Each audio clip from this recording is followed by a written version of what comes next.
everybody. Welcome to our very first coffee, tea, and meat. Meat. And coffee or tea.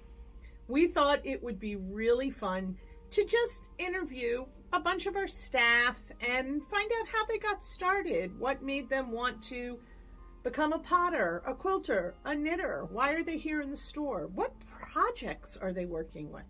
And of course, who better to start with than our very own fearless leader, Ande Lockwood. Hi, folks. Andy's been with Craftworks for a very long time. I'm going to let her tell you all about that. But for now, grab a cup of something, grab a project, sit back, and join us. Hey, boss. Hey. Good So, the very first question is, how'd you get here? I fell into it. Truly, I fell into it. So we moved from Southern California in the early 80s, not 79. 79 was actually when the shop opened as a craft cooperative. We're one of the longest standing craft cooperatives in New England. I joined in the mid 80s because I moved from Southern California, didn't know anybody, and we know how friendly people are in New England. So I joined the co-op. I started with jellies, jams and jellies. I had strawberry tarragon and all of that because I lived near Barbarian Farms, and he would let me go in and clean out the fields, and I would do a lot of canning and freezing and all that stuff. And that's kind of how I started, and then kind of evolved. One of the quilters in the co-op was leaving, and I started quilting. As I know very well, I'm a quilter because of Ande. So we started with Peekaboo Originals. I know a lot of you know about Peekaboo Originals. We're well known for the V-shaped sweatshirt. How many do you have in your closet that are still good? So we put the fabric in the back and then we cut them out. And we did kid sizes, adult sizes, all kinds of Peekaboo Originals. I think Nancy Robbins did it with me. And I think we probably at one point had about 6 different people sewing for us. It was huge. We did a lot of craft fairs and then started selling it in the shop. And then my quilting kind of expanded. These jackets were very popular at one point. They were just a bunch of squares and all knit together. This one I actually did as a jacket, but many of them were just straight over the shoulder kind of thing. So that's kind of how I got involved with the shop. And in 2011 we had to move. There's no place we could move to without losing the whole Christmas season. So we came over here to Sandra in Northboro Oil and said help, and the O'Briens had left here, and we became a pop-up, and we got office walls so we didn't have to deal with any kind of construction, and opened the yarn shop. We put the office walls up, so we just had the 1,200 square feet, and Pam Bleakney from PNB Designs helped us set the layout because we came from that Pierce family home, so we had nooks and crannies, and all of a sudden we had this huge space and had no clue what to do with it. So Pam set us up, and once Pam got her going, Carol just took over and has been our chief designer ever since, and it's been wonderful. So whenever you come in, there's always something has moved around because Carol's got new inspiration of where to move it. I'm not sure all the staff enjoy that because they always play hunt and pack, but it's a good way for them to get to see what new inventory is in as well. When did you sort of move from quilting into fiber and knitting and weaving and such? Even in quilting, I did a lot with fiber. I did a lot of the little wall hangings and had a lot of fiber and plastic, and always taking it a step beyond the pattern. I'm sort of not very structured that way. I like the pattern, give me an idea, but then let me run with it. I kind of don't stick to the pattern too well, which is kind of good around here because I have a lot of instructors that stick to the pattern, and if the pattern says one color, they do one color. So I'm the one that always gets to put all the different colors together. Now I know you knit this sample, right? Mm-hmm. Was this a fun project? This is what is this called? Mitered corners, mitered squares.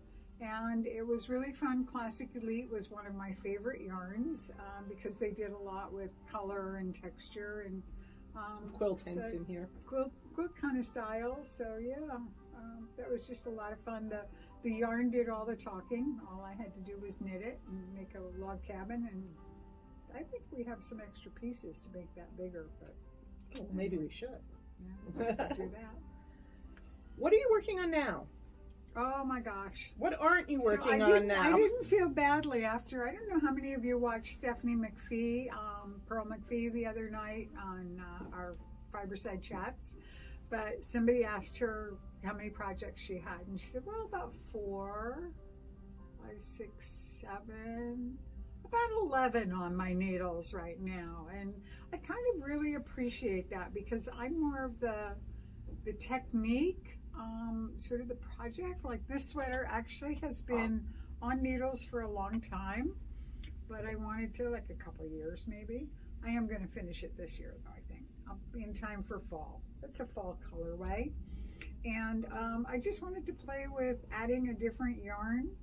I didn't run out of my main color. I just decided to add something a little bit different. I felt that it was kind of really dark against my skin and I liked the lighter. And I just wanted to play with that. So this is actually the same yarn. This is a good reason why you always alternate your skeins when you're dealing with hand dyed.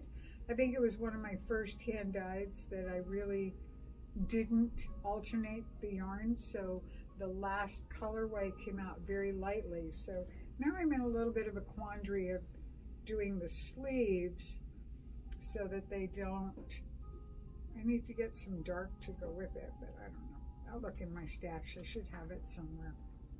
So that's one.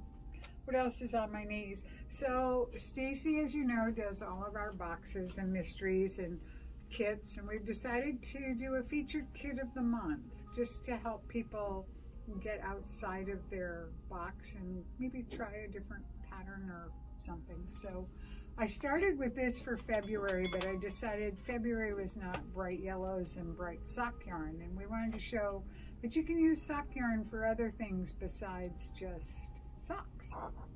So we started this when rain falls, which is very exciting.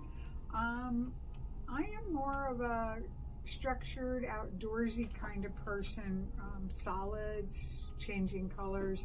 So I like to put a little bit of lace in something because that lightens it up, softens it up a little bit.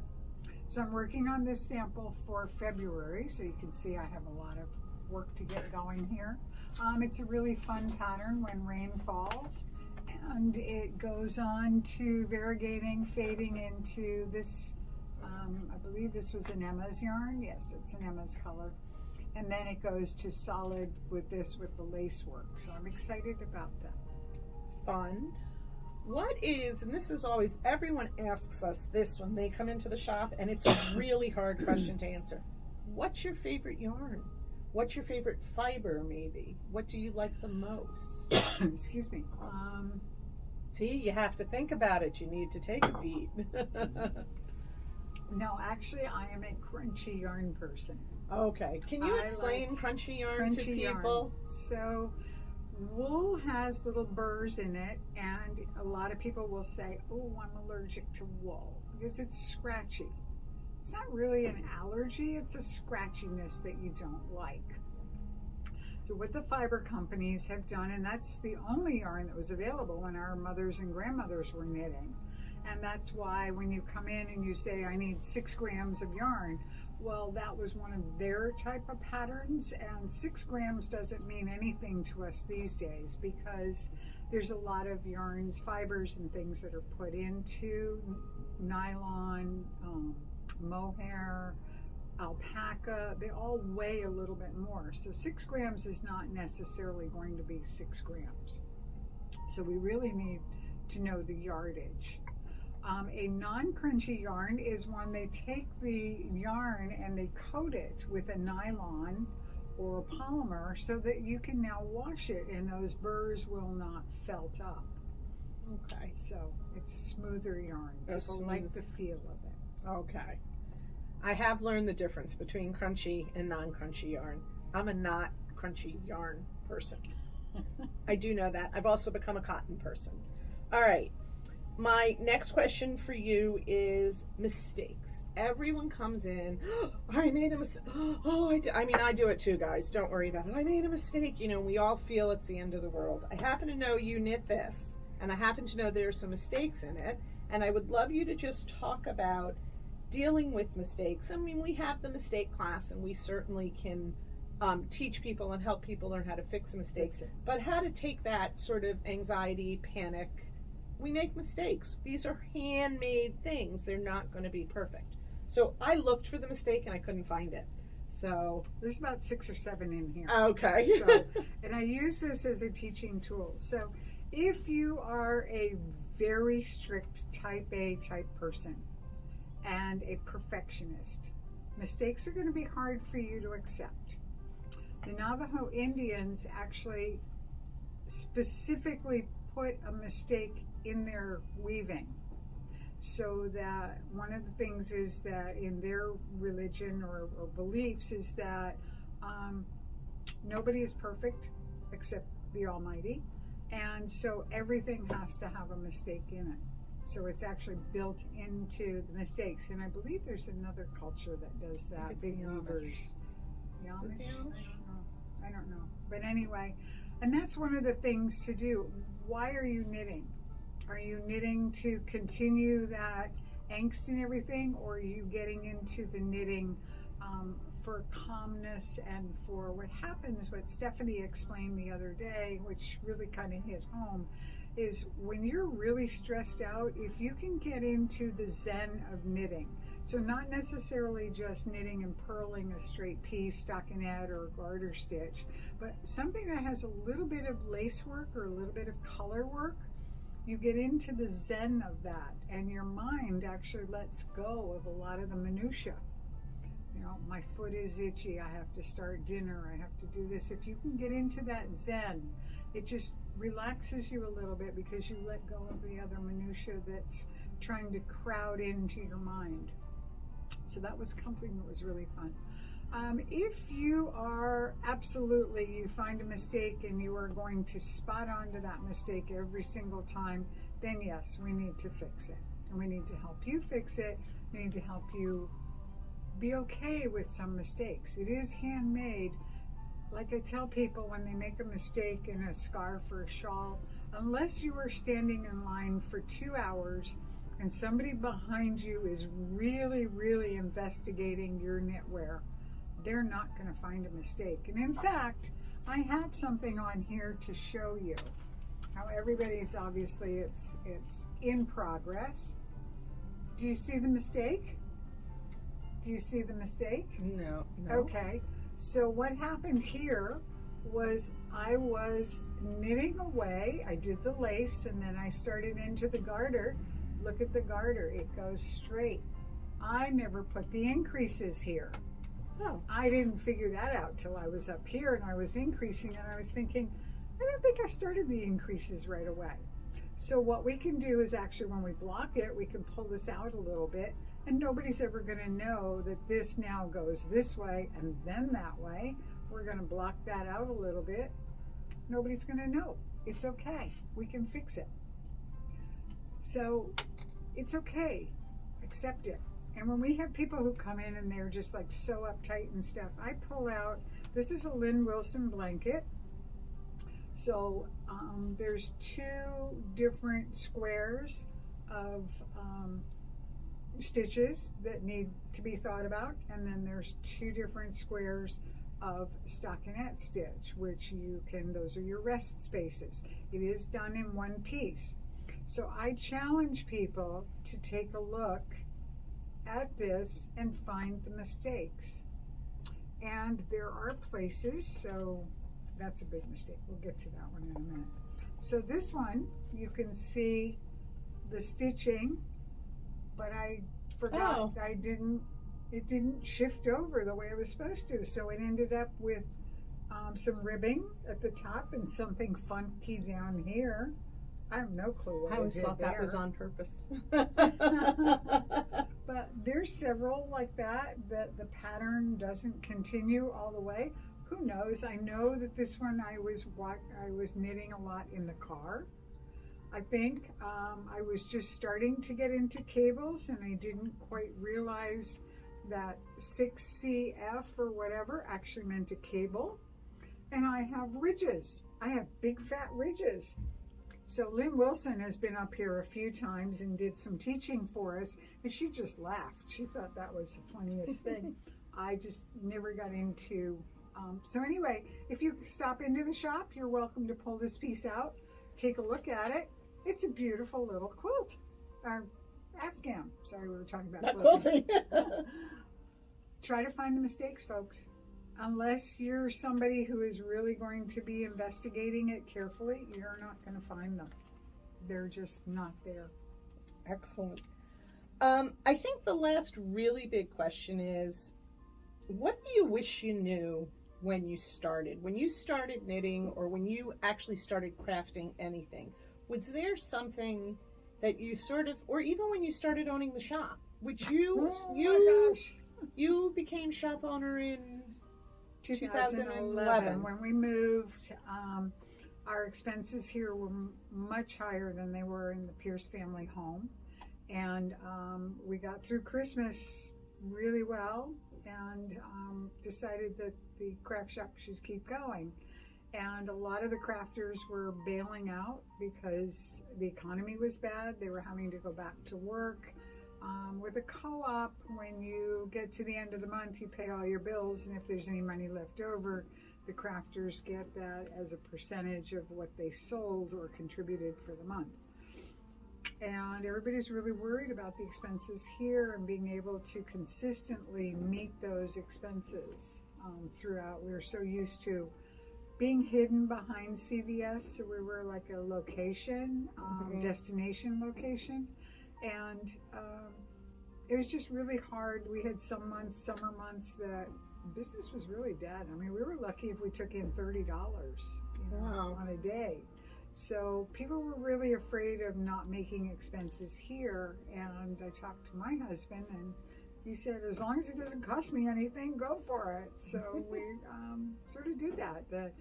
We went through several different reiterations. We had a sewing area here. We had a bead company that came in and tried to do some beads and beading and workshops and birthday parties, and we did some painting parties. We just couldn't really find our niche until Ann Quinn, who was one of the knitters for the gift side, and Berta O'Brien, who used to own a yarn shop here, came in and said, we need to open a yarn shop.